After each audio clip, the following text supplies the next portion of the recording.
صدري ويسر لي أمري واحلل عقدة من لساني يفقهوا قولي أما بعد فقد قال الله تبارك في القرآن الحكيم وقوله الحق بسم الله الرحمن الرحيم إن هذا القرآن يهدي للتي هي أقوم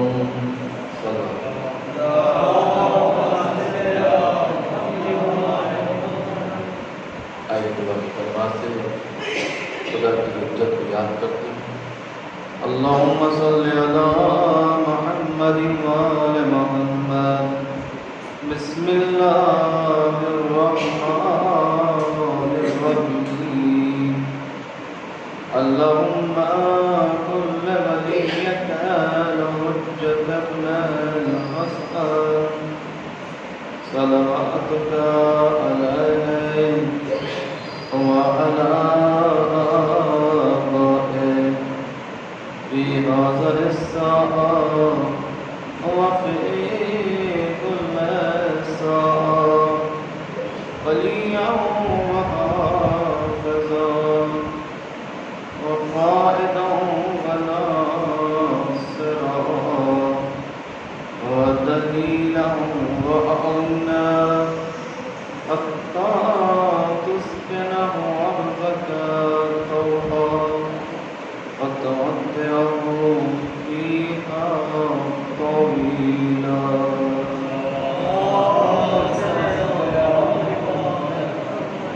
خوشنودی ہوں زبان اسلام سلطان ہزار ایک سے بعد بانیان مجلس سے تو سلام کی پوچھا.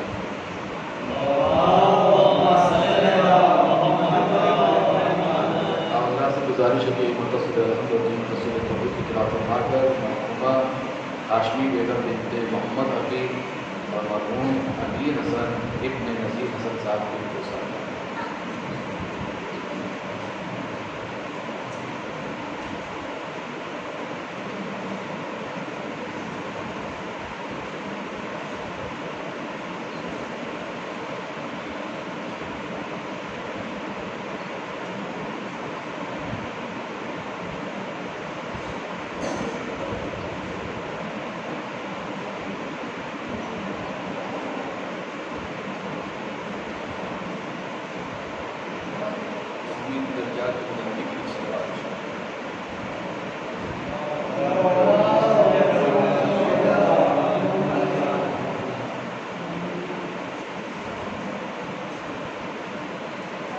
عزادارہ نے مظلوم کربلا محبان اہل بیت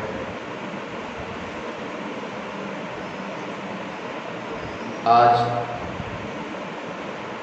ہماری گفتگو چوتھے مرحلے میں داخل ہو چکی ہے. پروردگار عالم اپنی کتاب قرآن مجید ارشاد فرما رہا ہے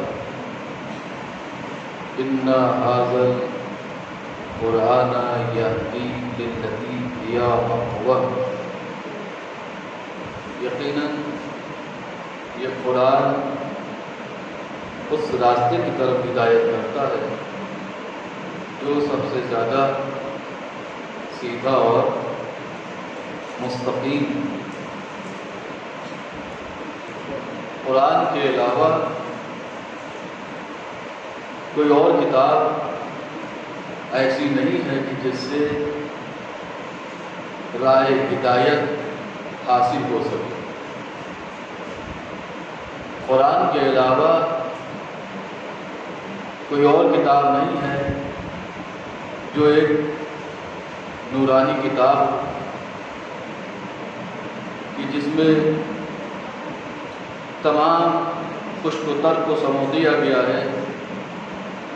بسم اللہ الرحمن الرحیم لا رطب ولا یابس الا فی کتاب مبین. کہ قرآن میں ہر خشک تر کو سمو دیا گیا. 8ویں امام مولا علی رضا علیہ الصلوۃ والسلام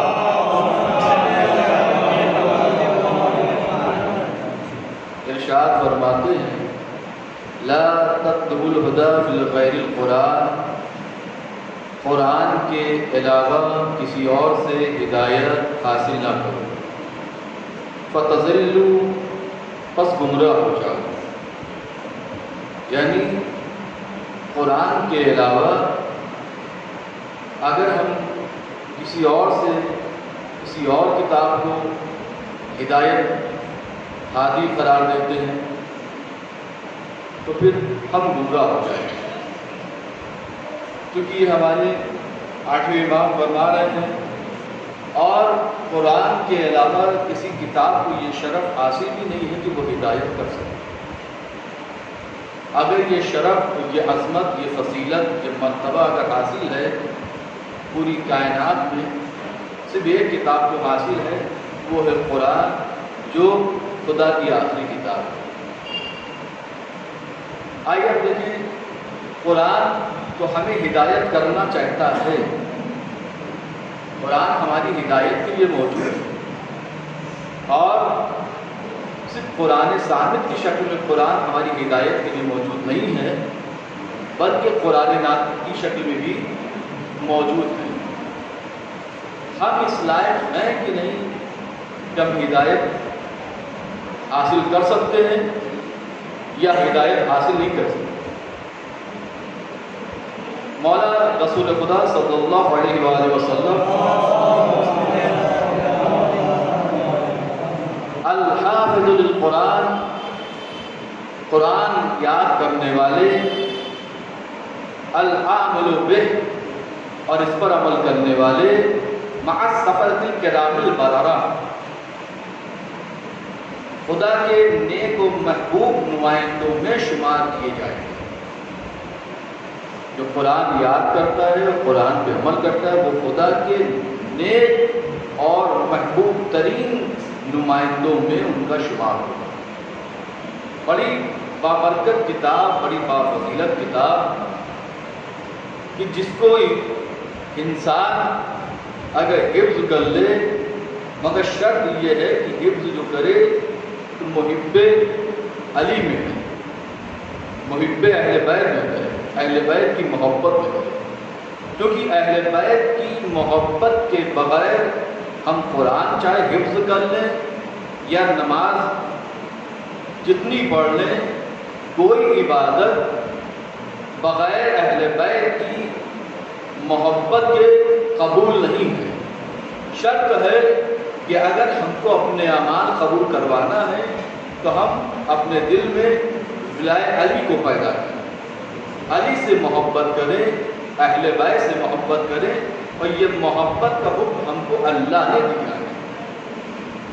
یہ محبت کا حکم ہم کو اللہ نے دیا ہے کہ دیکھو دو شے ایسی ہیں، یعنی قرآن ثابت اور قرآن ناطق، جس کے لیے خود اللہ کے رسول کی حدیث موجود ہے، کتاب اللہ وحدتی واہل بیتی، کہ میں تمہارے درمیان دو بنا قد شے چھوڑے جا رہا ہوں، ایک کتاب خدا اور دوسری میری فطرت ہے.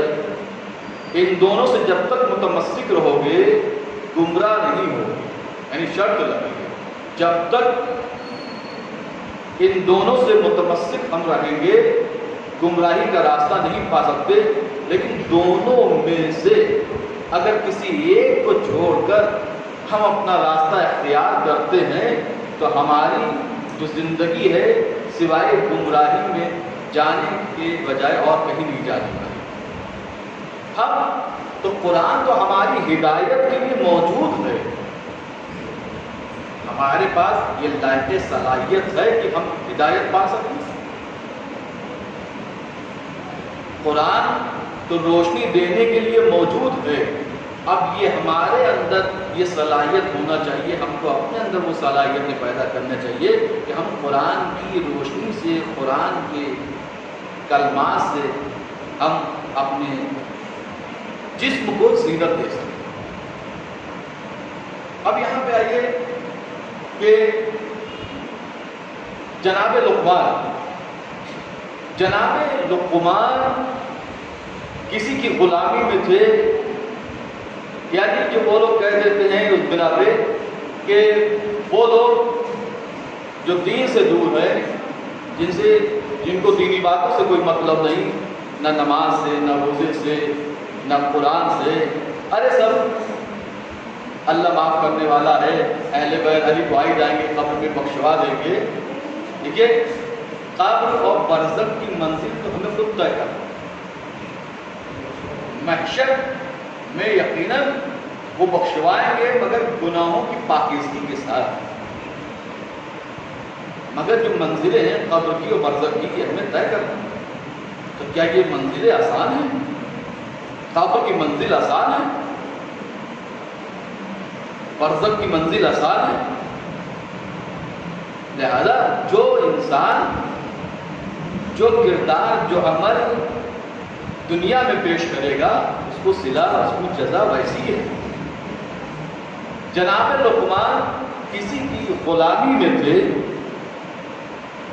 تو ان کے جو مالک تھے جناب لقمان کے، وہ اکثر نماز صبح، اکثر و بیشتر نماز صبح قضا کرتے تھے. جناب لقمان کہتے تھے ارے آقا اٹھیے، اذان فجر ہو گئی ہے، ابھی تھوڑی دیر میں اٹھ جاؤ. پھر کچھ دیر بعد کہتے ہیں اب تو مرغوں نے بھی اذان دے دی ہے، اب تو اٹھ جائیے، ارے بس ابھی تھوڑی دیر میں اٹھ جاؤ. یہاں تک کہ سورج طلوع ہو جاتا اور نماز قضا ہو جاتی تھی. یہی ان کا روز کا رویہ تھا جناب لقمان کے مالک کا. ایک دن مالک نے جناب لقمان سے کہا کہ یہ گندم کی بیج ہے، اس کو جا کے کھیت میں بو دو اور گندم کی فصل اگ جائے گی، ایک بہترین فصل نکل آئے گی تو ہم پھر اس کو کاٹیں گے وقت پہ. جناب لقمان نے لیا اور جا کے وہ گندم کی بیج ایسے ہی ڈالا. وقت گزر گیا.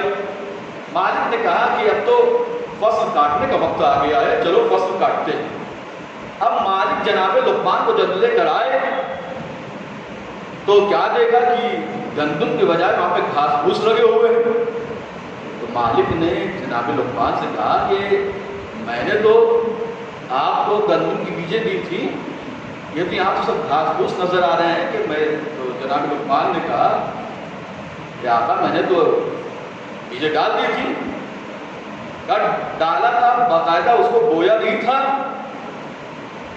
کہا کہ میں نے تو ایسی ڈال دی یہ بھروسہ کرتے ہوئے کہ اللہ رحمان ہے، رحیم ہے، وہ تو گندم اگا ہی دے گا اپنی رحمانیت سے، اپنی کریمیت سے. کہا یہ کیسے ہو سکتا ہے بھائی، جو ایسا بو گے ویسے ہی تو کاٹو گے. کہا آقا میں یہی تو آپ کو بتانا چاہتا ہوں، آپ جو نماز فجر قضا کرتے ہیں اور یہ کہتے ہیں اللہ رحمان ہے، رحیم ہے، ارے جب تک آپ سجدہ نہیں کریں گے اس خدا کا تو وہ کریم کیا کرم کرے گا، وہ رحمان کیا رحم کرے گا. لہذا آپ کتنی آسانی سے نمازیں جو لوگ، لیکن نماز قضا کرنا بہت دور کی بات ہے. نماز کو سبک جاننا، نماز کو ہلکا جاننا بھی، تو چھٹے امام کے قول کے مطابق جو شخص نماز کو سبک جانتا ہے، ہلکا جانتا ہے، اس سے میری شفاعت نصیب نہیں ہوگی. لہذا بچے جائے کہ جو نماز قضا کر دے. اور پھر میں نے نماز، صبح کی نماز حافظے کے لیے انتہائی مہم ہے، یادداشت کے لیے انتہائی مہم ہے. اور صبح کہ نماز کے وقت جو سوتا رہتا ہے اور صبح کا وقت ہوتا ہے جو روزی تقسیم ہوتی ہے، جو سوتا ہے وہ اس دن کی روزی سے محروم ہو جاتا ہے. یہ ہم نہیں کر رہے، یہ معصومین کے اقوال ہے جو میں آپ کی درگاہ نقل کر رہا ہوں. صبح کی اسی دوران صبح صادق کے وقت سے لے کر اذان وقت، اذان فجر، اذان ہو یا نہ ہو لیکن جو وقت ہے اذان کا، اس وقت سے لے کر سورج طلوع ہونے تک روزی تقسیم ہوتی رہتی ہے. اس دوران کوئی سوتا رہتا ہے تو وہ روزی سے، اس دن کی روزی سے محروم ہو جاتا ہے. اور پھر بے نمازی کو ایک لقمہ کھلانا 70 نبیوں کے قتل کے برابر. یہ کون کہہ رہا ہے؟ رسول خدا صلی اللہ علیہ وآلہ وسلم. بے نمازی کو ایک لقمہ کھلا 70 نبیوں کے قتل کے برابر ہے، تو اب ہم 2 لقمے کھلائیں تو 70 دونوں 140 لقمے آپ بڑھاتے جائیں گے، نبیوں کے قتل میں اضافہ ہوتا چلا جائے گا۔ لہذا یقیناً چونکہ مجلس آن لائن بھی سامعین مومنین دیکھ رہے ہیں، تو یہ پیغام دینا چاہتا ہوں ان لوگوں کے لیے جو دین سے دور ہے، خصوصاً اور نماز کو وقت پہ ادا کرنا اور فضیلت ہے۔ اور جو نماز آپ دیکھیں کہ ایک جو لوگ ابھی نماز پڑھ لیں گے تو پھر نماز ان کی ایسی ٹل جاتی ہے کہ ان کی نماز ادا ہوتی ہے تو بس سورج ڈوبنے سے چند منٹ پہلے ہی ادا ہوتی ہے۔ اور جو آیت اللہ العظمیٰ آقائی محمد تقی بہجت فرماتے ہیں کہ جو شخص نماز میں تاخیر کرتا ہے، جو شخص نماز میں تاخیر کرتا ہے، خدا اس کے امور میں تاخیر پیدا کر دیتا ہے۔ ہم نماز کے وقت میں ادا نہیں کرتے، ہم چاہتے میرا یہ کام جلدی ہو جائے۔ پہلے ہم یہ تو دیکھیں کہ ہم نماز کو کتنی اہمیت دے رہے ہیں، ہم قرآن کو کتنی اہمیت دے رہے ہیں جو ہدایت کی کتاب موجود ہے۔ ایک شخص حضرت محمد مصطفیٰ صلی اللہ علیہ وسلم کے پاس آیا، رسول کریم کے پاس آیا، یا رسول اللہ، اے اللہ کے رسول، میں بڑی محنت کرتا ہوں، خون پسینہ ایک کر کے، توجہ رکھیے گا، خون پسینہ ایک کر کے بڑی محنت سے کماتا ہوں، بڑی مشقتیں برداشت کرتا ہوں، اتنی محنت سے کمانے کے بعد بھی، اتنی مشقت اور مصیبتیں برداشت کرنے کے بعد بھی اکثر ہمارے گھر میں فاقہ ہوتا ہے۔ یعنی محنت سے کما رہا ہے، سب کچھ کر رہا ہے، صبح سویرے روزی کے لیے نکل جاتا ہے، شام میں داخل ہوتا ہے کما کے، مگر اس کے باوجود بھی اس کے گھر میں برکت نہیں ہو رہی اور برکت کے بجائے فاقہ ہو رہا ہے۔ تو سرکار دو عالم نے، رسول خدا نے پوچھا کہ یہ بتاؤ تم نماز پڑھتے ہو؟ کہ یا رسول اللہ، میں نماز پابندی وقت کے ساتھ ادا کرتا ہوں۔ اچھا تمہاری زوجہ نماز پڑھتی ہے؟ کہ یا رسول اللہ، میری زوجہ بھی وقت کی پابندی کے ساتھ نماز کو ادا کرتی ہے۔ تمہارے بچے نماز پڑھتے ہیں؟ اے اللہ کے رسول، میرے آقا، میرے بچے بھی نماز کی بڑے پابند ہیں اور وقت پر ادا کرتے ہیں۔ تب تم بھی نماز پڑھتے ہو، تمہاری زوجہ بھی نماز پڑھتی ہے، تمہارے بچے بھی نماز کے پابند ہیں۔ اب مجھے یہ بتاؤ، کیا تمہارے گھر کے صحن میں کوئی درخت ہے؟ یا اپنا رسول اللہ، یا رسول اللہ، آپ نے وجہ فرمایا میرے گھر کے صحن میں ایک درخت ہے۔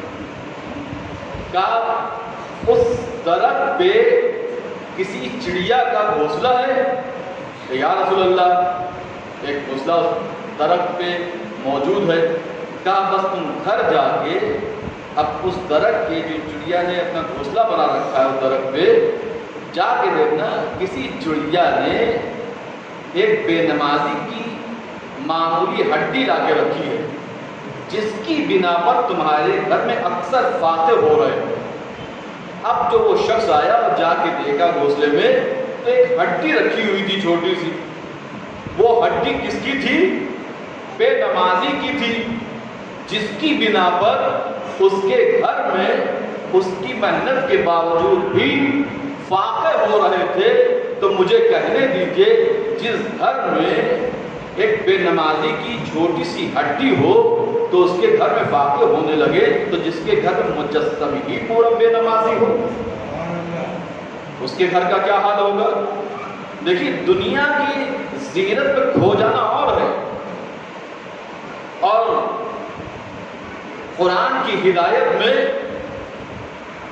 دین و شریعت میں خلوص سے ڈوب جانا اور ہے۔ لہذا ہمارا چاہنے والا اگر ہے تو وہ نماز کی پابندی ضرور کرے گا، نماز چھوڑنا تو بہت دور کی بات ہے، یہ معصومین کا بات آ گئی تھی، اس لیے نماز کے حوالے سے میں بیان کرتا چلا۔ ایک سال بات ہوگی محمد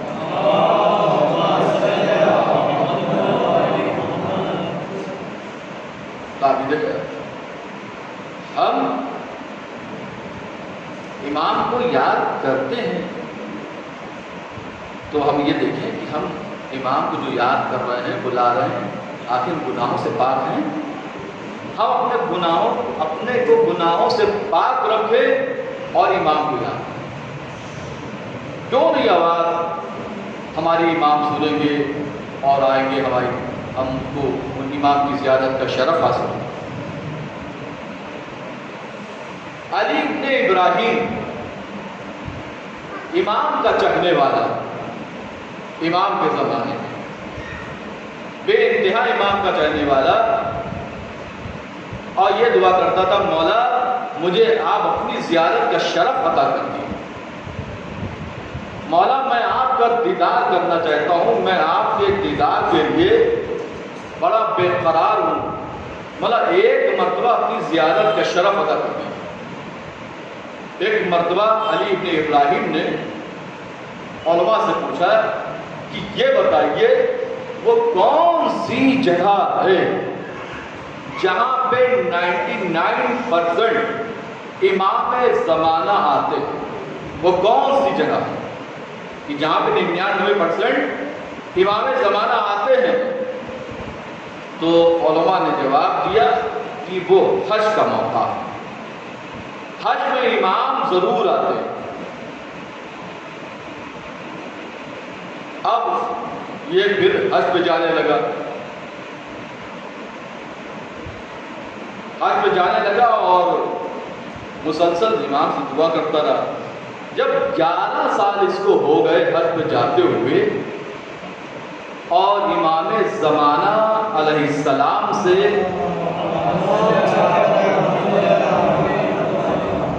ملاقات نہیں ہوئی، تو جب 12ویں سال حج پہ گیا ہے تو جا کے خانہ کعبہ کے پردے پکڑ کے وہ زار و قطار روتا ہے اور فریاد کرتا ہے، اے محافظ کعبہ، اے وارث کعبہ، اے نور ہدایت، اے تطہیر لسان، میں اب کی 12واں سال ہے مجھے حج کرتے ہوئے، امام آپ مجھے اپنی زیارت سے کیوں محروم کیے ہوئے؟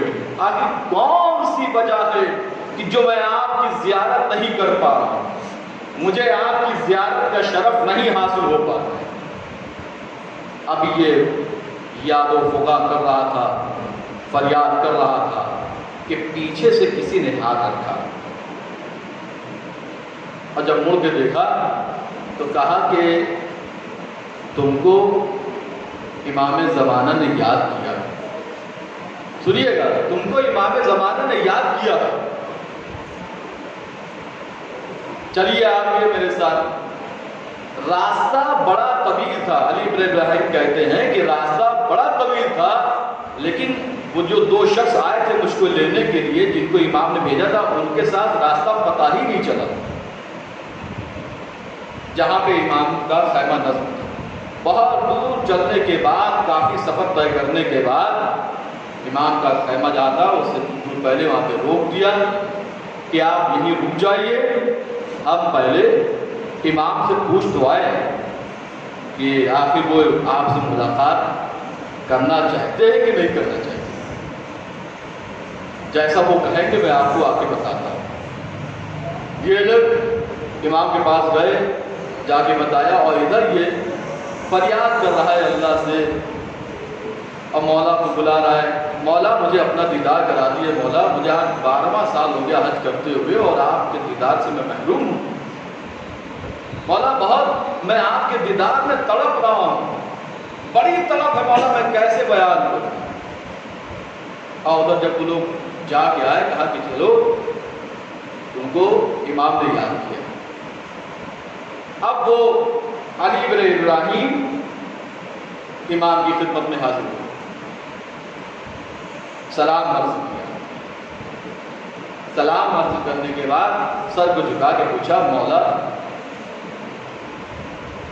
ایک مدت سے میں آپ کی زیارت کے لیے تڑپ رہا تھا. جب مجھے یہ پتا چلا کہ آپ حج کے موقع پہ ضرور آتے ہیں، جب میدان عرفات کا منظر ہوتا ہے تو آپ ادھر رہتے ہیں، میدان منا کا ہوتا ہے تو آپ ادھر رہتے ہیں، کہ ساتھ ساتھ آپ حاجیوں کے رہتے ہیں. اور جب اس سال بھی مجھے بڑی تڑپ تھی کہ کیا بات ہے، 11 سال گزر گئے اور باقی 12واں سال ہے، مولا آپ کی زیارت کیوں نہیں ہو رہی ہے؟ تو ایک مرتبہ مولا نے فرمایا، وہ جملے سنیے گا، میں باقاعدہ اس کو نوٹ کر کے لایا ہوں تاکہ وہ جملے رہ جائیں.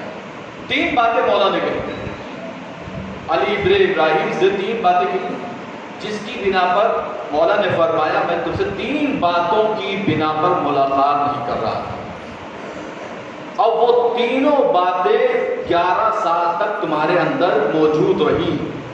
اس سال جو تم حج پر آئے ہو تو وہ ان تینوں باتوں سے پاک و پاکیزہ، جس کی بنا پر میں نے تم کو اپنی زیارت کے لیے یاد کیا. پہلی بات کیا ہے؟ پہلی بات مولا کہتے ہیں کہ علی ابن ابراہیم تمہارے دل میں دنیا کی محبت بھری تھی، اور جو عاشق زر ہوتا ہے وہ عاشق امام زمانہ نہیں ہو سکتا. جس کے دل میں دنیا کی محبت ہوگی اس کے دل میں امام زمانہ کی محبت نہیں ہو سکتی. اور اس در کے نوکر تو ابوذر ہوا کرتے. اور اس کے بعد یہ دوسری بات بیان کی مولا نے کہ تم اپنے غریب رشتہ داروں کا خیال نہیں رکھتے تھے. تم اپنے غریب رشتہ داروں کا خیال نہیں رکھتے تھے، مگر اس بار تم نے وہ چیز بھی ختم کر دی.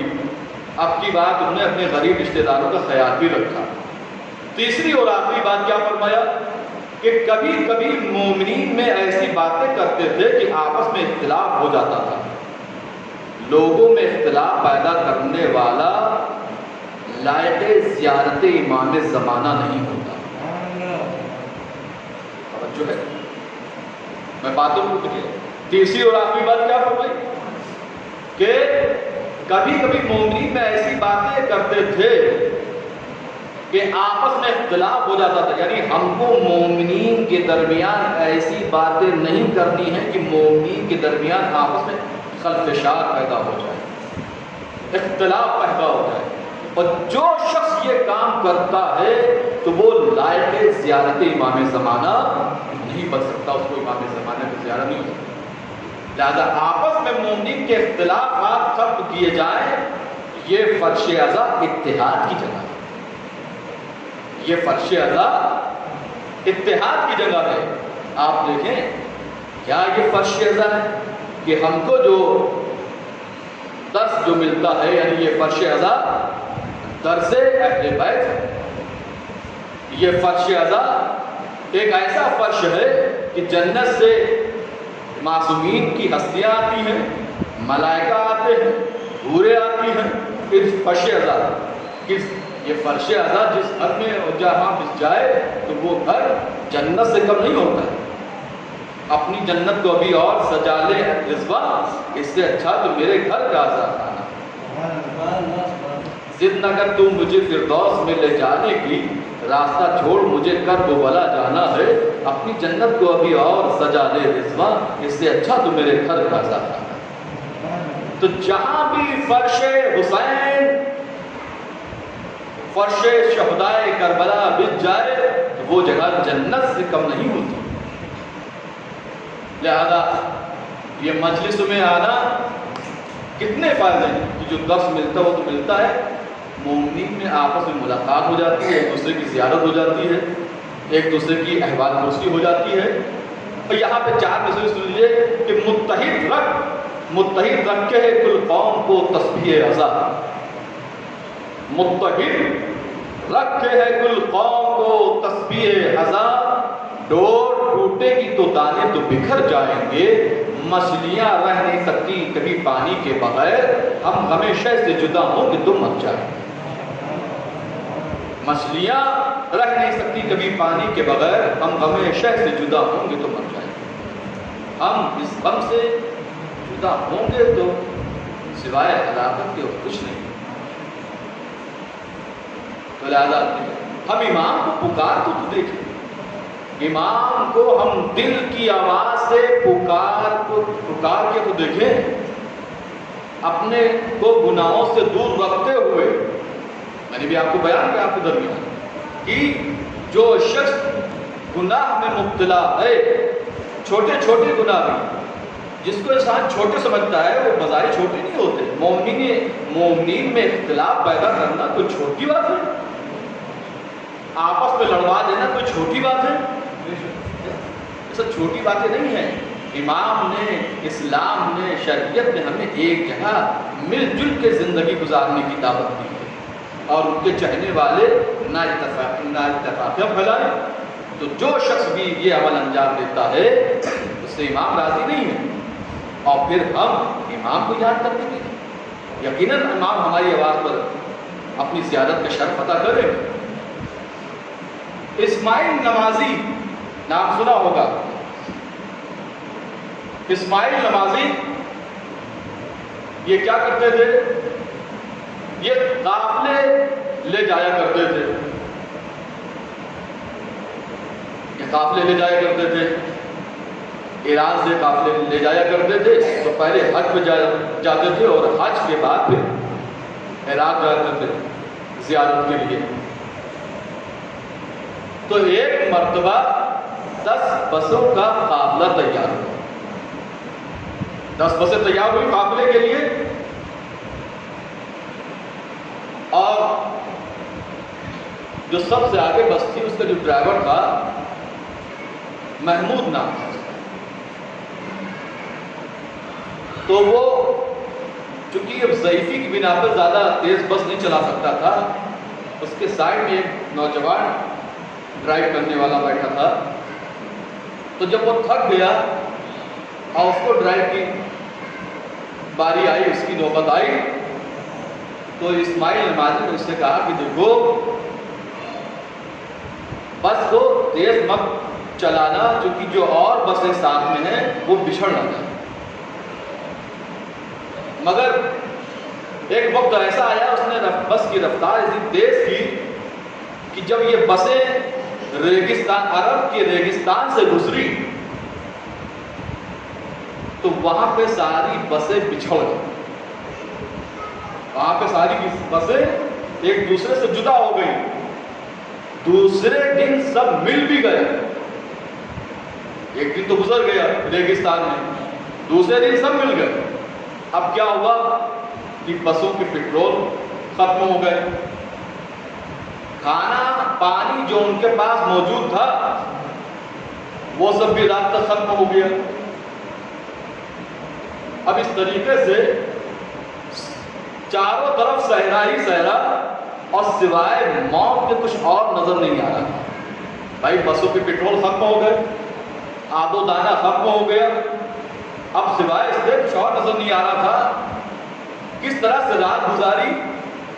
جب تیسرے دن کی صبح ہوئی تو اسماعیل نمازی نے اپنی ابا کو الٹا سیدھی پہنے تھے، الٹی پہنے، اور الٹی پہننے کے بعد جو تمام قافلے والوں سے کہا کہ سب لوگ الہی عظم البلا پڑھیں۔ یہ دعا نماز کے بعد پڑھی جاتی ہے، الہی عظم البلا و برء الخفا۔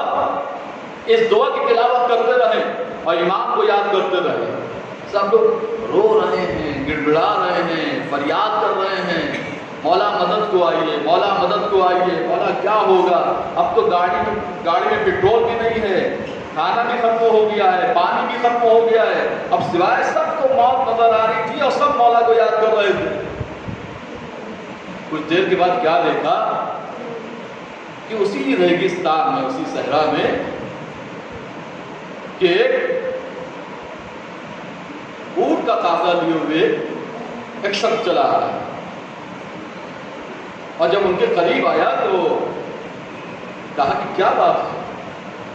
کہا کہ ہم لوگ حج کرنے کے بعد عراق جا رہے تھے زیارت کے لیے، اور ہم لوگ بچھڑ گئے تھے، آج ہم لوگ سب مل بھی گئے ہیں، مگر ہماری گاڑیوں کے بسوں کے پیٹرول ختم ہو گئے اور ہمارے پاس جو آب و دانہ تھا وہ بھی ختم ہو گیا،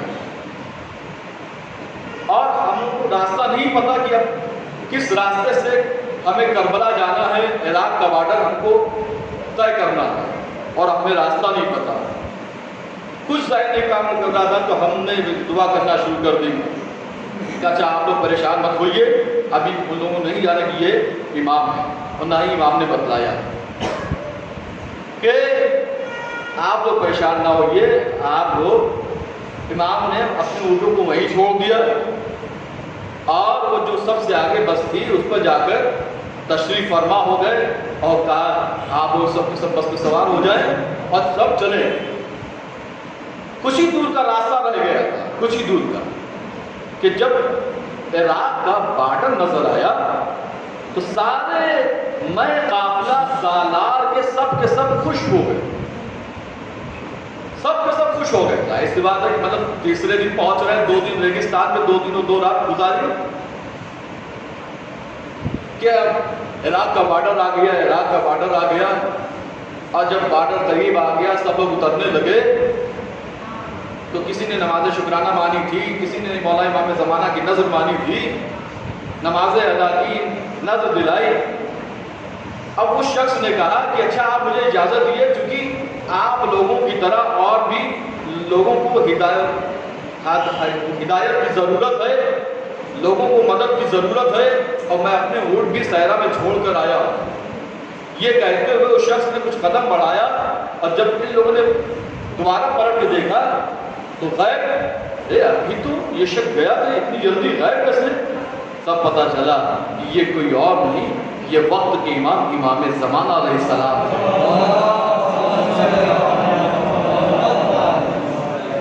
یہ امام زمانہ علیہ السلام۔ امام کو اگر دل سے پکارا جائے یقیناً امام مدد کو آتے ہیں۔ کس طرح سے امام نے مدد کی؟ تو قرآن موجود ہے، قرآن سامع اور قرآن ناطق دونوں ہدایت کے لیے موجود ہیں، مگر اب ہم کو ہدایت لینی ہے تو ہم کو پہلے اس قابل بنانا ہوگا۔ ہدایت کیوں نہیں حاصل؟ قرآن خدا کی آخری کتاب ہے جس میں قیامت تک کے لیے ضابطِ حیات ہے اور دستور زندگی ہے۔ قرآن کی حفاظت کی ذمہ داری اللہ نے خود اپنے ذمہ لی ہے، جیسا کہ خود قرآن مجید میں ارشاد ہو رہا ہے، بسم اللہ الرحمن الرحیم، اِنَّا نَحْنُ نَزَّلْنَا الذِّكْرَ وَإِنَّا لَهُ لَحَافِظُونَ۔ ہم نے اس قرآن کو نازل کیا اور ہم ہی اس کی حفاظت کرتے ہیں۔ آپ نے غور کیا اس آیت میں لفظ لحافظون جمع کا صیغہ استعمال ہوا، جس سے معلوم ہوتا ہے کہ ایک حفاظت کرنے والا نہیں ہے بلکہ 14 حافظان قرآن موجود ہیں۔ اور یہ حافظان قرآن دنیا کے حافظوں کی طرح نہیں ہیں جو یاد کر کے بھول جائیں، جنہیں عام زبان میں لٹو طوطا کہا جاتا ہے۔ یہ حافظان قرآن وہ ہیں جو قرآن کی تعویل و تنزیل کو جانتے ہیں، محکم و متشابہ کو جانتے ہیں، ناسخ و منسوخ کو جانتے ہیں، کون سی آیت کہاں اتری، عرشی کون سی آیت ہے، فرشی کون سی آیت ہے، بحری کون سی آیت ہے، بری کون سی آیت ہے۔ یہ عالم قرآن۔ اچھا آپ نے دیکھا، جب میں نے پڑھا بھی آپ نے سن لیا کہ پروردگار عالم نے ارشاد فرمایا کو قرآن بسم اللہ الرحمن الرحیم، اِنَّا نَحْنُ نَزَّلْنَا الذِّكْرَ وَإِنَّا لَهُ لَحَافِظُونَ۔ ہم نے قرآن کو نازل کیا اور ہم ہی اس کی حفاظت کرنے والے ہیں۔ تو سوال یہ پیدا ہوتا ہے کہ رب العالمین نے، اللہ نے صرف قرآن کی حفاظت کی ذمہ داری کیوں لی؟ صرف قرآن کی حفاظت کی ذمہ داری کا اعلان کیوں کیا؟ سوال اس طرح کیوں پیدا ہوتا ہے کہ آسمانی کتابوں میں فقط قرآن تو ہے نہیں، اور بھی تو 3 کتابیں ہیں، توراۃ ہے، انجیل ہے، زبور ہے۔ تو ان تینوں کتابوں کی ذمہ داری کیوں نہ لی؟ اور ان تینوں کتابوں کی ذمہ داری کا اعلان اللہ نے کیوں نہ کیا؟ صرف قرآن مجید کی حفاظت کی ذمہ داری لی اور اس کی حفاظت کی ذمہ داری کا اعلان کیا۔ مسئلہ یہ ہے کہ کہ اللہ نے توریت کو جناب موسیٰ پہ نازل کیا، جب تک جناب موسیٰ رہے توریت کی حفاظت رہی، توریت محفوظ رہی، لیکن جب جناب موسیٰ اس دنیا سے رحلت کر گئے تو قوم موسیٰ نے، موسیٰ کے ماننے والوں نے توریت کو مٹا ڈالا۔ انجیل اللہ نے عیسیٰ پہ نازل کی، جب تک عیسیٰ دنیا میں رہے انجیل محفوظ رہی، لیکن ادھر حکم پروردگار سے جناب عیسیٰ چرخ چہارم پر چلے گئے۔ چرخ چہارم پر جانے کے بعد قوم عیسیٰ نے، عیسیٰ کے محبوں نے انجیل کو مٹا ڈالا۔ جناب داؤد صاحب زبور ہے، تو جب تک جناب داؤد رہے زبور محفوظ رہی، توجہ رہی، زبور محفوظ رہی، لیکن جب جناب داؤد رحلت فرما گئے تو قوم داؤد نے، داؤد کے ماننے والوں نے زبور کو ختم کر ڈالا، مٹا ڈالا۔ اب رہا مسئلہ قرآن کا کہ قرآن ہے آخری کتاب، اب اس کے بعد کوئی کتاب نازل نہیں ہوگی، تو اللہ نے اس قرآن کی حفاظت کے لیے 12 محمد بھیجے۔ اب یہ محمد تا قیامت رہیں گے تو قرآن بھی تا قیامت رہے گا۔ صلوات پڑھ دیے محمد۔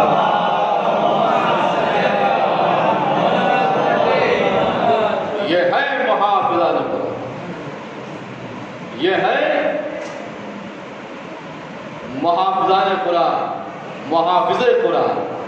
اچھا، ایک محافظ ہوتا ہے، ایک حافظ ہوتا ہے، تو بات اپنے نوجوان بھائیوں کے لیے واضح کرتا چلوں، بزرگ تو الحمدللہ ہم سے بہتر نالج رکھتے ہیں کہ حافظ کسے کہتے ہیں اور محافظ کسے کہتے ہیں۔ جو قرآن کے نازل ہونے کے بعد قرآن کی تلاوت کرے اسے حافظ کہتے ہیں، اور جو قبل النزول، جو قرآن کے نازل ہونے سے پہلے قرآن کی تلاوت کرے اسے محافظ کہتے ہیں۔ تو محافظ کعبہ، محافظ اسلام و شریعت، محافظ تطہیر لسان،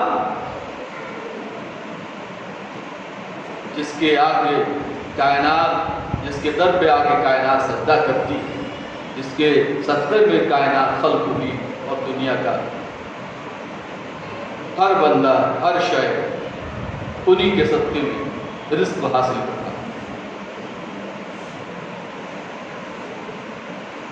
تو آپ آج شب جمعہ کی مناسبت سے میں نے مولا امام زمانہ علیہ السلام کے حوالے سے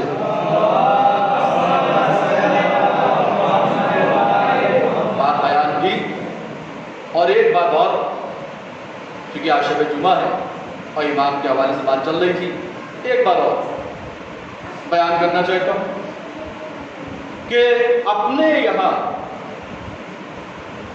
کوئی بھی خوشی کی تقریب ہوتی ہے، غم میں تو سوائے غم اہل بیت پروردگار کوئی غم نہ دے۔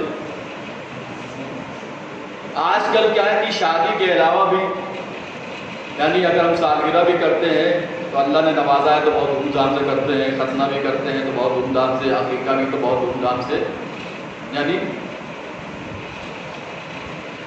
ایک صلوات پڑھیے محمد والے۔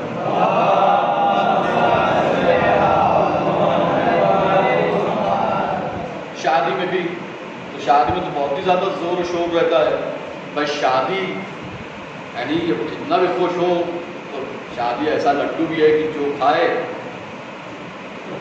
وہ بھی پچھتائے اور جو نہ کھائے وہ بھی پچھتائے۔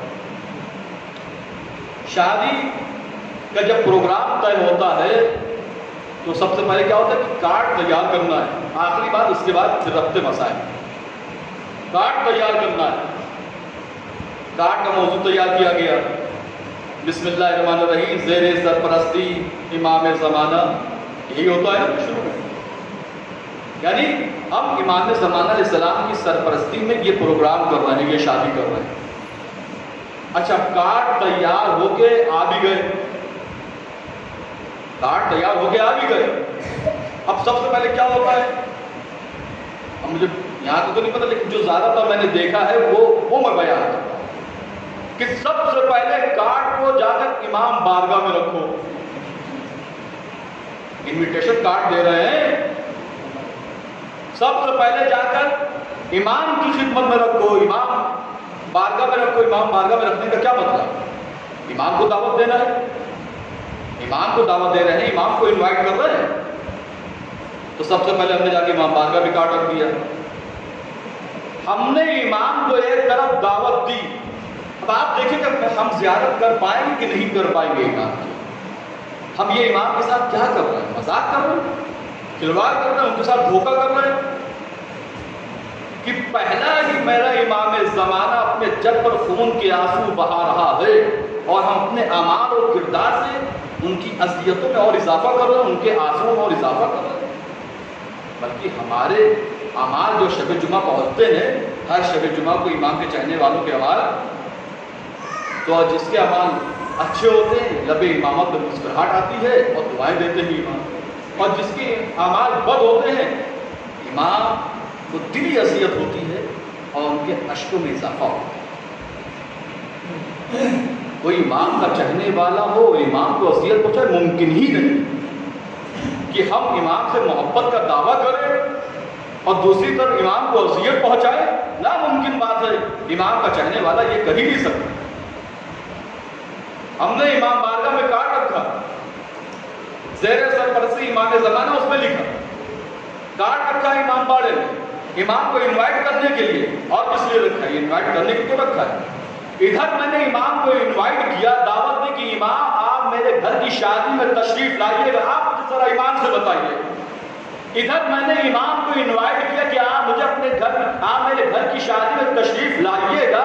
اور ادھر جب میں نے شادی کے دن قریب آ گئے ہمارے, تو ہم نے ناچ گانے کا اہتمام کیا, ہم نے میوزک لگا دی, ہم نے عریانیت قائم کر دی, ہم نے پردے کا خیال نہیں رکھا, مرد و زن سب ایک ساتھ بیٹھ کے کھانا کھا رہے ہیں. آپ بتائیے امام آئیں گے؟ امام آئیں گے تو یا تو پھر کارڈ نہ رکھا جائے امام باڑے میں, اگر ہم کو امام کے ساتھ یہ دھوکہ کرنا ہے. خدا را یہ حضرات وہ حضرات جو امام کو بھی انوائٹ کرنا چاہتے ہیں اور اپنے گھر میں اپنی شادی میں ناچ گانے کا بھی اہتمام کرتے ہیں, میوزک کا اہتمام کرتے ہیں, ہرگز نہ ایسے جگہوں پہ امام آئیں گے اور نہ ہی برکتیں آئیں گی سوائے پریشانیوں کے. لہذا ہم اپنے اعمال کو, کردار کو ایسا بنائیں کہ ہم وقت کے امام کی جو زیارت کے متمنی ہیں, ہمیں امام کی زیارت کا شرف ضرور حاصل ہو.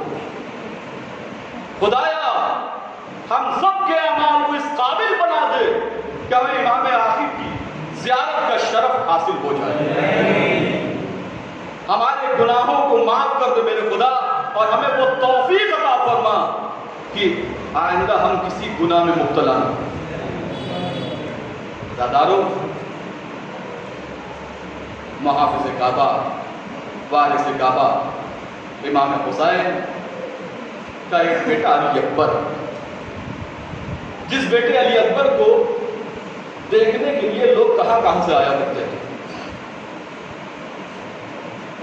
کہاں سے آیا کرتے. اسی طرح سے ایک شخص مولا امام حسین کی خدمت میں حاضر ہوا اور آنے کے بعد کہا کہ مولا میں ہم شکل پیغمبر آپ کے بیٹے علی اکبر کی زیارت کے لیے آیا. مولا نے علی اکبر کو آواز دی, بیٹا علی اکبر تم سے کوئی ملاقات کے لیے آیا. جیسے ہی جناب علی اکبر خیمے سے برآمد ہوئے, وہ شخص جناب علی اکبر کا حسن و جمال دیکھ کر تاب نہ لا سکا, غشی تاری ہو گئے, بے ہوش ہو گئے. اب جب ہوش آیا تو اس نے آقا حسین سے کہا, مولا آپ کی در پر کوئی بھی سائل خالی ہاتھ نہیں گئے, جو بھی آیا ہے, جو مانگنے آیا ہے, آپ نے اس کو عنایت کیا, اسے عطا کیا. مولا کسی نے آپ کے در پہ آ کے دولت کا سوال کیا تو آپ نے اسے دولت دی, کسی نے آ کر اولاد کا سوال کیا تو آپ نے اسے اولاد عطا کر دی. مولا میرا سوال بھی اولاد سے متعلق ہے کہ آپ خدا سے میرے حق میں یہ دعا کر دیجئے کہ خدا مجھ کو علی اکبر جیسا ایک بیٹا عنایت کر۔ مولا نے کہا اے شخص میں یقیناً تیرے حق میں دعا کروں گا، مگر میری دعا کرنے سے پہلے میرے سوال کا جواب دے دے۔ سوال یہ ہے کہ اگر تجھے خدا علی اکبر جیسا بیٹا عنایت کر دے اور علی اکبر جیسے بیٹے کے پیر میں کانٹا چبھ جائے تو تو کیا کرے؟ بھئی یہ سننا تھا کہ وہ چیخ مار کر رونے لگا اور رو کے کہتا ہے مولا میری آنکھ میں تیر، میری آنکھ میں کانٹا چبھ جائے لیکن علی اکبر جیسے بیٹے کے پیر میں کانٹا نہ چبھے۔ بھئی یہ سننا تھا۔ حسین نے کہا اے شخص اب دعا نہ کروا، اب دعا نہ کروا، یہ علی اکبر وہ ہے کہ جس کا 18 برس کا سن ہوگا، جو زمین کربل میں اپنے سینے پہ پرچی کھائے ہوئے اڑیاں رگڑ رہا ہوگا، 18 برس کا جنازہ ہوگا اور مجھ حسین 57 برس کا بوڑھا باپ علی اکبر کے جنازے کو اٹھائے گا۔ آزادارو ملا عباس مازندرانی، مازندران ایران میں ایک شہر ہے، وہاں سے ملا عباس مازندرانی قافلہ لے کے جایا کرتے تھے۔ ایک مرتبہ جب قافلہ لے کے چلے ملا عباس تو جمعرات کی صبح یا دوپہر تک وہ ایسی جگہ پہ پہنچے کہ دور سے انہیں امام حسین کا روضہ دکھا۔ قافلے والے بہت تھک چکے تھے، تھکان سے چوٹ تھے، کہنے لگے ایک مرتبہ قافلہ سارا ملا عباس مازندرانی سے بہت تھک گئے ہیں، تھوڑا سا آرام کر لیتے ہیں۔ ملا عباس مازندرانی نے تمام قافلے والوں سے کہا کہ آپ حضرات تھوڑی سی ہمت کو باندھ لیجئے، اب روضہ امام حسین بہت دور نہیں رہ گیا ہے، ہم لوگ بس پہنچ جائیں گے اور آج جو شب آ رہی ہے وہ شب جمعہ ہے، تو ہم لوگ کیوں نہ جا کے شب جمعہ مولا امام حسین علیہ السلام کے حرم میں گزاریں۔ سب نے ہمت باندھی اور پہنچے، تو پہنچتے پہنچتے شب جمعہ ہو گئی تھی، سورج غروب ہو گیا تھا۔ اب جب پہنچے ہیں تمام قافلے والے مولا حسین کے حرم میں، جیسے ہی داخل ہوتے رہے سب اپنے سر و تن کو پیٹتے رہے، آقا حسین آقا حسین، مولا حسین آپ نے مجھے اپنی زیارت کو بلایا، آئیے دعا کرتے ہیں مولا حسین ہم عزاداروں کو بھی آنے والے سال میں کربلا نصیب فرمائیے، آنے والے سال میں ہم جو مجلس حسین آپ کے حرم میں کرنے کا شرف حاصل ہو۔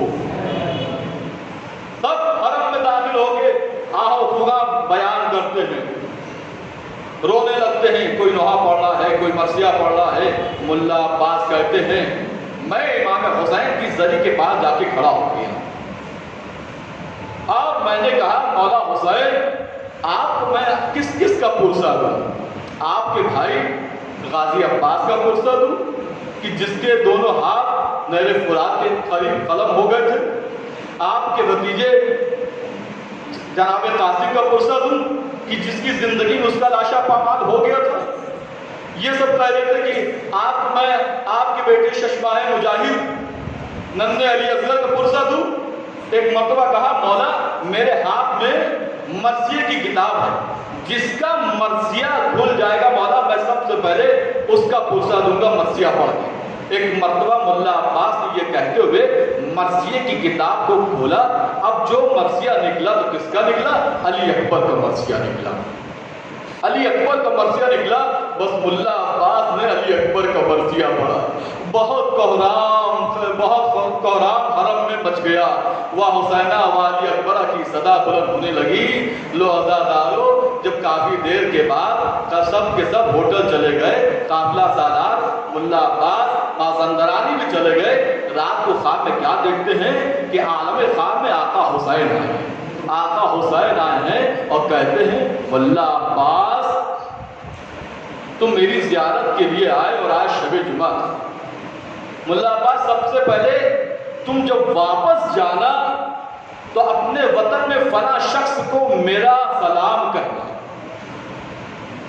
اور ملا عباس نے کہا مولا وہ شخص کو میں سلام کہہ دوں گا، لیکن آخر اس شخص میں کیا، اس شخص میں کون سی ایسی خاص بات ہے؟ کہا وہ جب بھی مجلس حسین جاتا ہے تو مجھ عزاداروں کی جوتیوں کو نالائن کو سیدھی کرتا، اس کو جا کے میرا سلام کہنا۔ اور ملا عباس کبھی بھی شب جمعہ میرے حرم میں، کبھی بھی شب جمعہ میرے حرم میں علی اکبر کے مسائل نہ بیان کرنا، علی اکبر کا مرثیہ نہ پڑھنا۔ ہاتھوں کو جوڑ کر عالم خواب میں ہاتھوں کو جوڑ کر ملا عباس کہتے ہیں کہ مولا آخر کیا بات ہو گئی؟ کہا تمہیں پتہ ہے ہر شب جمعہ جنت البقیع سے میری دفیہ آتی ہے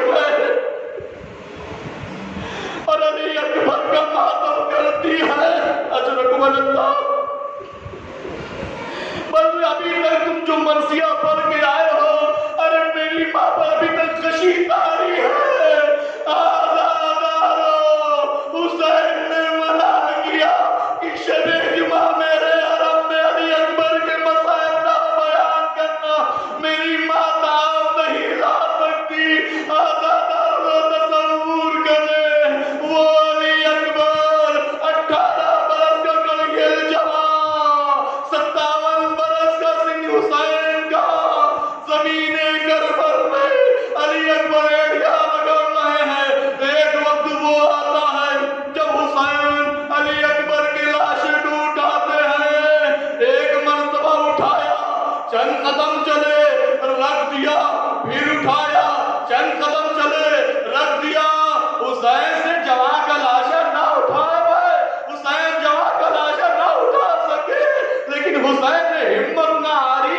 ایک مرتبہ بنی ہاشم کے بچوں کو آواز دی، اے بنی ہاشم کے بچے آؤ، اب بوڑھے باپ تو سہارا دو اس جوان کا لاشا اٹھانے میں، بس ازادارو جوان بچوں کی مدد سے لاش علی اکبر خیمے میں آیا۔